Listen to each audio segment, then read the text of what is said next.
नमस्कार साथियों, स्वागत है आप सभी का अंकित इंस्पायर्स इंडिया पर। मैं हूं अंकित अवस्थी और चर्चा बांग्लादेश की, क्योंकि बांग्लादेश में कुछ बड़ा पक रहा है। कुछ ऐसा जो कि आपको आने वाले कुछ ही दिनों के अंदर, विशेष रूप से इस सितंबर महीने के अंदर होता दिख जाएगा। ऐसा इसलिए क्योंकि अमेरिकी एम्बेसडर जो भारत के लिए राजदूत नियुक्त किए गए सरगई गोर हैं, उनकी हाल ही में बांग्लादेश यात्रा होती है। आप जाकर बांग्लादेश के प्रधानमंत्री से मुलाकात करते हैं और मुलाकात के साथ ही भारत के उच्चायुक्त दिनेश त्रिवेदी, जो भारत की तरफ से बांग्लादेश में नियुक्त किए गए हैं, उनसे मुलाकात करते हैं। यह मुलाकात सरकारी नहीं थी, सरकार की तरफ से सफाई आ गई है कि किसी प्राइवेट मीडिया हाउस ने करवाई थी। हालांकि यह वो तस्वीर थी जो आनी नहीं चाहिए थी, बिहाइंड द सीन होने वाली चर्चा थी। यह तस्वीर बाहर आती है, उससे चर्चाएं शुरू होती हैं। अब दिनेश त्रिवेदी जी जो हैं, वो यहां से निकल करके यहां के विदेश मंत्री, उनके सलाहकार, उनसे मुलाकात करते हैं और मुलाकात करते ही भारत के लिए रवाना हो जाते हैं। मतलब सरगई गोर जो भारत के लिए राजदूत नियुक्त हैं, वो जाते हैं बांग्लादेश।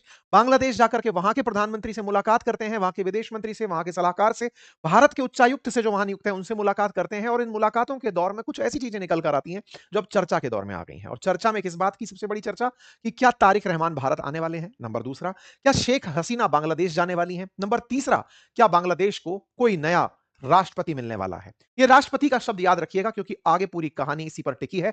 आगे बढ़े, लेकिन उससे पहले आपसे छोटी सी गुजारिश, आपके जिस चैनल पर फिलहाल आप मुझे सुन रहे हैं, यहां पर एक सब्सक्राइब का बटन दिया हुआ है, उसे दबा दीजिए। वीडियो के नीचे सब्सक्राइब करने का ऑप्शन दिया हुआ है, उसे क्लिक कर दीजिए, ताकि भविष्य में आपको ऐसी वीडियोस और मिलती रहें। हमारा जो प्रयास आप तक इस तरह की जानकारी लेकर आने का रहता है, उसे और मोटिवेशन मिलता रहे। इसका कोई शुल्क नहीं है, समय 0.15 सेकंड क्लिक करने का लगता है। चलिए शुरू करते हैं। साथियों, चर्चा जब हो रही है भारत के अंदर तैनात अमेरिकी राजदूत और दक्षिण और मध्य एशिया के लिए विशेष प्रतिनिधि सरगई गोर की बांग्लादेश यात्रा की, तो बांग्लादेश की यात्रा में प्रधानमंत्री से, विदेश मंत्री से और कई बांग्लादेशियों से, अधिकारियों से उनकी जो मुलाकात हुई, और साथ में भारत के उच्चायुक्त जो वहां तैनात हैं दिनेश त्रिवेदी, उनसे जो उनकी मुलाकात हुई, ये सुर्खियां बटोर रही है। गौर ने भारतीय उच्चायुक्त से जब बातचीत की, तो कहा जा रहा है कि ये ऐसी चीज थी जो कि भारत की तरफ से प्लान्ड नहीं थी और ना ही प्लान होगी, लेकिन ये शायद बिहाइंड द सीन रहने वाली थी। चर्चा तब ज्यादा निकली कि सरगई गोर से मुलाकात होते ही भारतीय उच्चायुक्त जो त्रिवेदी हैं, वो नई दिल्ली के लिए रवाना हो जाते हैं। असल में भारत ने कैबिनेट रैंक देकर के अपने उच्चायुक्त को भेजा है। अपने उच्चायुक्त भेजा, इसका मतलब यह है कि ये सीधा प्रधानमंत्री को रिपोर्ट कर सकते हैं। अब ये भारत की यात्रा पर आ चुके हैं, यानी कि कुछ तो ऐसा पक रहा है बांग्लादेश में। अब इस बात की हेडलाइंस कैसे बनती हैं? हेडलाइन बनती है कि पहली बार भारत के हाई कमिश्नर बांग्लादेश में, जो भारत के India's high commissioner to Bangladesh जो हैं, सरगई गोर से वो मुलाकात करते हैं। और ये हेडलाइन कुछ इस तरह से बनकर आती है। अच्छा, ये मुलाकात हो ही रही होती है, इसी बीच में भारत के जो दिनेश त्रिवेदी हैं, ये कट सी मुलाकात करते हैं हुमायूं कबीर से। हुमायूं कबीर कौन है? जो तारिक रहमान हैं, उनके फॉरेन एडवाइजर हैं, विदेशी सलाहकार हैं। उनसे मुलाकात करते हैं। ये मुलाकातें कई तरह की चीजों की तरफ इशारा करती हैं। कैसे? एक-एक करके डिकोड करते हैं। देखिए, सबसे पहले सरगई गोर बांग्लादेश जब पहुंचते हैं, तो बांग्लादेश पहुंच करके वो अमेरिका की तरफ से अपॉइंटेड बांग्लादेश के जो एम्बेसडर हैं, उनसे मुलाकात करते हैं। 30 जुलाई की ये तस्वीर बाहर निकल कर आती है। जब यहां पर मुलाकात करते हैं, उसके बाद में ये फॉरेन मिनिस्टर खलील रहमान से मिलने के लिए जाते हैं। मतलब ऑलरेडी बांग्लादेश में अमेरिका की तरफ से एक राजदूत नियुक्त है, लेकिन उसके बावजूद भी भारत में राजदूत जो नियुक्त हैं, वो जाकर के अपने काउंटर पार्ट से वहां मिलते हैं, प्लस इनके विदेश मंत्री से मुलाकात करते हैं। इसी के साथ साथ खलीलुल रहमान से इनकी प्रॉपर तरीके से बातचीत होती है और चर्चा होती है कि आप लोगों को लेकर, यूनाइटेड स्टेट्स ने बांग्लादेश को लेकर के जो ट्रैवल एडवाइजरी है, उसको घटा दिया है, लेवल 3 से लेवल 2 कर दिया है। मतलब अमेरिका अब आपके लिए थोड़ा नॉर्मल होता जा रहा है। ठीक है साहब। फिर ये मिलने जाते हैं 1 तारीख को तारिक रहमान से। तारिक रहमान से मुलाकात करते हैं। इसी बीच में बीएनपी, यानी कि बांग्लादेश की जो नेशनलिस्ट पार्टी, ये जो है बीएनपी, तारिक रहमान वाली पार्टी, इस पार्टी की पार्टी लेवल मीटिंग होती है। कैबिनेट स्तर की मीटिंग को समझिए, जब सरगई गोर इनसे मिल लेते हैं उसके बाद में। ये मुलाकात एक तरफ चल रही होती है और चर्चा निकल कर आती है कि कुछ बड़े रिजल्ट्स आने वाले हैं। आपके दिमाग में आएगा, ऐसे कौन से रिजल्ट्स आ जाएंगे? मिल लिए होंगे, क्या होगा, चाइना वगैरह को लेकर बात होगी? नहीं साहब, कहानी असल में जुड़ी हुई है मोहम्मद यूनुस से। मोहम्मद यूनुस पिक्चर में आने वाले हैं, थोड़ा-सा और इंतज़ार करिए। अब क्या होता है साहब, इनकी ये सारी मुलाकातें होती हैं, मुलाकातों के मायने निकालने शुरू किए जाते हैं। ये मुलाकात करने जाते हैं, उससे पहले ये कॉक्स बाज़ार जाते हैं। कॉक्स बाज़ार कहाँ है? तो अगर आप बांग्लादेश और म्यांमार का बॉर्डर देखेंगे, तो बांग्लादेश म्यांमार जिस जगह पर कनेक्टेड है, रखाइन प्रोविंस करके जो म्यांमार का राज्य है, उसके साथ लगा हुआ कॉक्स बाज़ार एक क्षेत्र है। उस कॉक्स बाज़ार में रखाइन प्रांत से निकले हुए बड़ी संख्या में रोहिंग्यास रहते हैं। इस कॉक्स बाज़ार में दुनिया भर के शरणार्थियों को, मतलब ये माना जाता है कि सबसे बड़े शरणार्थियों में से एक शरणगाह है ये, जहां पर यहां से भागकर आए हुए लोग बांग्लादेश में रह रहे हैं। इन शरणार्थियों को दुनिया भर की तरफ से ऐड दी जाती है, मदद दी जाती है। अमेरिका भी कॉक्स बाजार में रह रहे शरणार्थियों को मदद देता रहा है, और वो मदद असल में बांग्लादेश को दी जाती है ताकि वो इस राज्य के अंदर जाकर के लोगों की मदद कर सके। हाल ही में जब अमेरिका ने अपनी तरफ से बांग्लादेश को दी जाने वाली मदद रोकी थी, तब इस शरणगाह के लिए, इन शरणार्थी शिविरों के लिए दी जाने वाली मदद भी रुक गई थी। लगभग 6 लाख शरणार्थी यहां पर रहते हैं।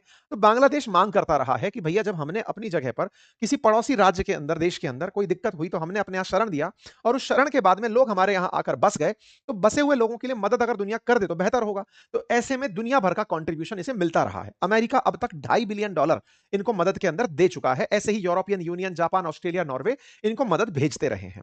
अमेरिका में जब ट्रंप शासन आया तो उन्होंने अमेरिका की तरफ से दिया जाने वाला जो सहायता था वो रोक दिया था।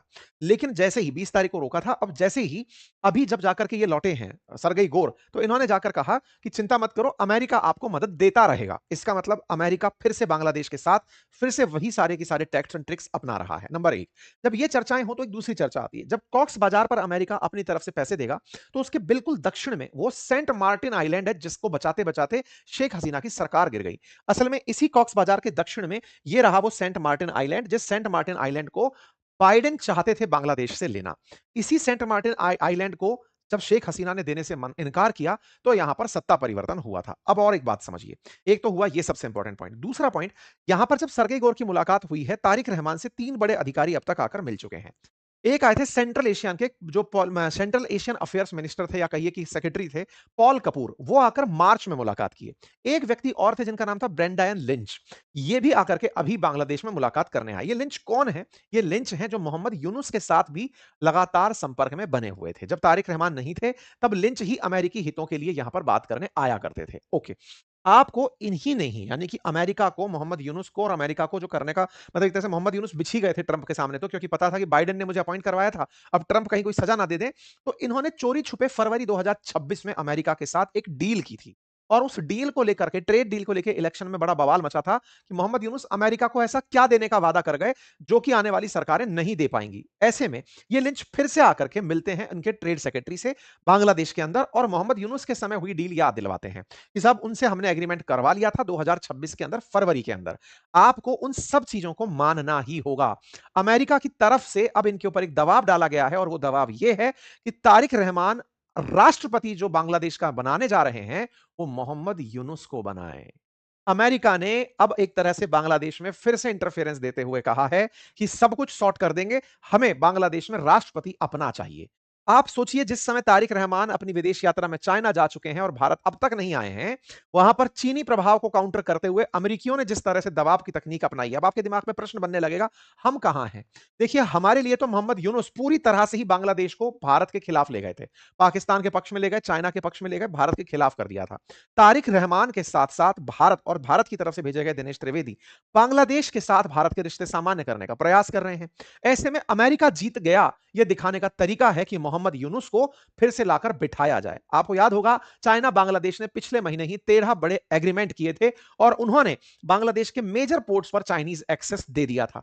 ऐसे में मोंगला जैसा पोर्ट चले जाना अमेरिका के लिए सेंट मार्टिन की जिद और बढ़ा देता है। तो अमेरिका सेंट मार्टिन आइलैंड चाहने के लिए तारिक रहमान के पास जब पहुंचते हैं, और उन्हें अपना पुराना टाइम याद दिलाते हैं कि सुनो, शेख हसीना के साथ हमने क्या किया था, वो याद होना चाहिए।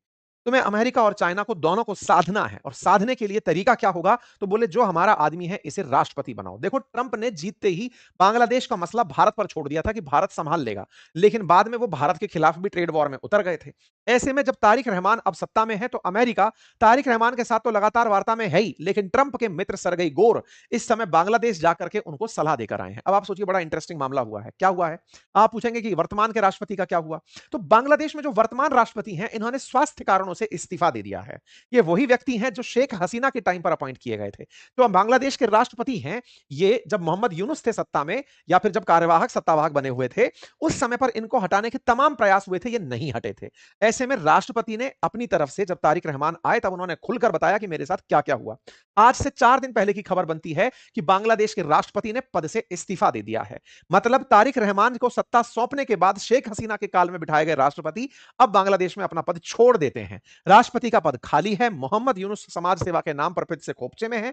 अमेरिका का पक्ष यही है कि पहले उन्हें लाकर राष्ट्रपति के पद पर बिठाओ। ये यहां पर मीटिंग के दौरान हुआ बताया जा रहा है। यह पब्लिकली आई हुई बातें बाहर नहीं है। कहा जा रहा है कि बीएनपी की नेशनल स्टैंडिंग कमेटी ने मीटिंग करी और उस मीटिंग के अंदर राष्ट्रपति कौन बने इस सवाल पर जब चर्चा हुई, तब मोहम्मद यूनुस का नाम निकल कर आया कि अमेरिका को खुश करना है तो मोहम्मद यूनुस को राष्ट्रपति बना दो। तो बड़ा इंटरेस्टिंग है। मोहम्मद यूनुस अगर राष्ट्रपति बनते हैं तो चाइना भी खुश और अमेरिका भी खुश, क्योंकि अमेरिका मोहम्मद यूनुस को लेकर आए थे। मोहम्मद यूनुस के अपने टारगेट थे कि वो पाकिस्तान का पक्ष लें, पाकिस्तान के रास्ते चाइना का पक्ष लें। तो मोहम्मद यूनुस एक ऐसा आदमी होगा जो आसिम मुनीर की तरह दोनों तरफ बैट से बॉलिंग बैटिंग करेगा। ऐसे में आज की स्थिति यदि मोहम्मद यूनुस के केस की बात की जाए तो वो सबसे ज्यादा चांसेस हैं कि बांग्लादेश के राष्ट्रपति बनाए जाएं। ये फिलहाल की सबसे बड़ी सुर्खियों में से एक है। अब सवाल आता है साहब, ये तो हो गया, अमेरिका का काम हो गया, अब हमारा क्या? तो देखिए, बांग्लादेश के साथ भारत के रिश्ते बीते कुछ दिनों में बहुत बिगड़े थे, आपने देखा। तारिक रहमान जब से सत्ता में आए हैं तब से चीजें बिगड़ नहीं रही हैं, कम से कम अपनी जगह थी वहां खड़ी हुई हैं। ऐसे में बांग्लादेश की तरफ से तारिक रहमान 12-13 सितंबर को भारत आ सकते हैं, यह चर्चा निकल कर आई है। भारत ब्रिक्स समिट में, जब ब्रिक्स समिट होगी तब उस समय पर तारिक रहमान भारत में हो सकते हैं। प्रधानमंत्री की तरफ से इन्हें इन्विटेशन तब दिया गया था जब ओम बिरला जी इनके ओथ समारोह में गए थे। ब्रिक्स समिट की होस्ट इस बार भारत कर रहा है और उसमें शी जिनपिंग और पुतिन के आने की भी बातें की जा रही हैं। तो हो सकता है कि तारिक रहमान भारत में आए। अब ऐसे में आप पूछेंगे अमेरिका का हमसे क्या स्वार्थ है? तो देखिए, चाइना का मतलब बांग्लादेश के केस में चाइना बांग्लादेश के साथ अगर जाता है या बांग्लादेश चाइना के साथ जाता है तो अमेरिका के लिए ये अपने आप में एक बड़ा इशू है। ऐसे में बांग्लादेश को अपनी तरफ करने के लिए भारत उसका एक नैसर्गिक सहयोगी है कि ठीक है, भारत को साथ ले लेते हैं, और इसी के चलते भारत के उच्चायुक्त से जो हुई ये मुलाकात है उसके मायने निकाले जा रहे हैं। अब भारत इस मामले में किसी प्रकार का कोई विरोध ना करे और बांग्लादेश में शांति चलने दे, ये कब संभव है? तो ये कैसे संभव है, इसकी बातें सुनिए। अभी हुआ ये कि इधर तो इनसे मुलाकात होती है और ये सीधे बाहर चले आते हैं। शेख हसीना कल यानी कि बुधवार के दिन पब्लिक अपीयरेंस दे रही हैं भारत में। भारत में वो सबके सामने आकर के भाषण देने जा रही हैं। बांग्लादेश में इस बात को लेकर के उत्सव का माहौल है, लेकिन वहां की सरकार इस बात से बड़ी सशंकित है कि ये कुछ ऐसा ना कर दें जिससे बांग्लादेश में अस्थिरता आ जाए। इनका अनाउंसमेंट एक दिन मतलब पहले भी आ चुका है कि ये दिसंबर तक बांग्लादेश वापस चली जाएंगी।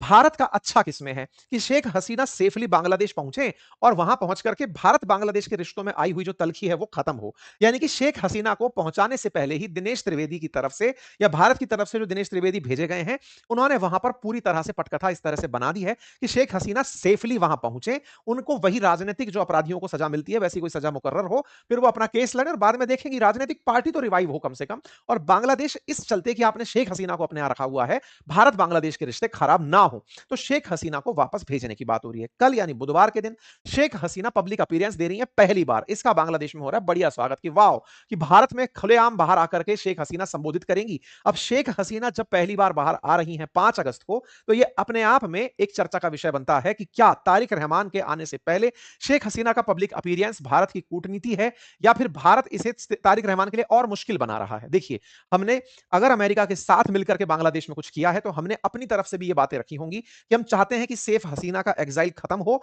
भारत बांग्लादेश के रिश्ते पुनः बहाल हो। और आपको लगता है मोहम्मद यूनुस अगर राष्ट्रपति बनते भी हैं तो वो पोस्ट ऐसी है जिसका कोई रोल नहीं होता, मतलब वो एक सम्मान के साथ रिटायर होने वाली पोस्ट होती है। बांग्लादेश में प्रधानमंत्री का काम ज्यादा होता है, जैसे भारत के अंदर होता है, बिल्कुल वैसे ही। तो तारिक रहमान आगे क्या करेंगे ये देखने की बात है। लेकिन हाँ, कल अगर ये संबोधित करती हैं शेख हसीना, उसके क्या मायने निकलते हैं और बांग्लादेश में उनका क्या असर होता है, क्या भारत वाकई में शेख हसीना को इस तरह से पब्लिक अपीयरेंस में ला करके कोई रिस्क मोल ले रहा है या फिर बांग्लादेश के लिए ये एक अच्छा सबक संदेश दे रहा है, ये आने वाला समय बताएगा। बाकी आप लोग इस विषय पर क्या सोचते हैं जरूर बताइए। सरगई गोर ने जमात से और उन स्टूडेंट यूनियन के छात्रों से मुलाकात नहीं की, ये अपने आप में एक संदेश था कि बांग्लादेश को स्थिर करने के लिए अब पाकिस्तान का रास्ता नहीं अपना रहा है अमेरिका, वो बकायदा इनमें शांति स्थापित करने का प्रयास कर रहा है। ठीक है साहब, चलिए बाकी फिलहाल फिर से एक बार वही रिक्वेस्ट, चैनल पर नए हैं तो सब्सक्राइब कर लीजिए, साथियों से इसे साझा कर दीजिए, चैनल को लाइक कर लीजिए ताकि भविष्य में आप तक हमारे अपडेटेड वीडियोस पहुंचते रहें। धन्यवाद।